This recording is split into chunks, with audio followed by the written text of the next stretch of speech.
Do you ever get stuck working on something that was decided in a meeting, but no one took responsibility for it?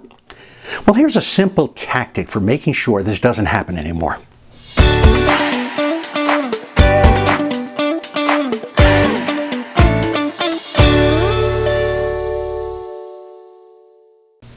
I'm Bob Wendover.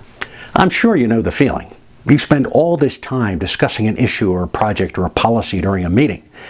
But then a couple of days later, you can't remember who was responsible for implementation. And if you can't remember, a lot of times it ends up being you. How's that for a stress creator? So, what's the fix? Ownership. In this day and age, the parade of meetings can blend together, especially if you have ganged them up during an afternoon or an evening. Sure, you do this so that you have a block of time to work on other projects, but do you really remember the decisions that came out of each one of those meetings? Maybe especially meeting number 3 and 4 or 5 or 6. Even if you remember the decision, will you remember the reasoning for it? And that can make things kind of tricky when you have to revisit or follow up on what needs to happen. This is just another recipe for leader stress and overwhelm. You may have a great memory, but you should not have to keep track of absolutely everything. This should be done by those implementing what actually needs to be done. Now, that means every decision made during every meeting should be assigned to someone who will be responsible for guiding its implementation.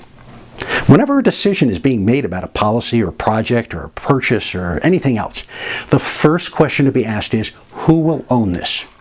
Now, sometimes that will be clearly apparent because of the issue.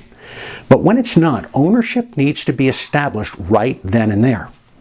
Ask this question at the beginning of the discussion so that the person can take notes and ask questions and clarify exactly what needs to be done. If you wait until the end, they won't remember all the details, and then they'll have to chase you down or maybe others down for the clarity. Now, this may take some diligence at first, but once it's established as a process, it will become a regular part of every meeting. Give it a try, and you'll see the results, and you'll reduce your stress in the process. I'm Bob Wendover.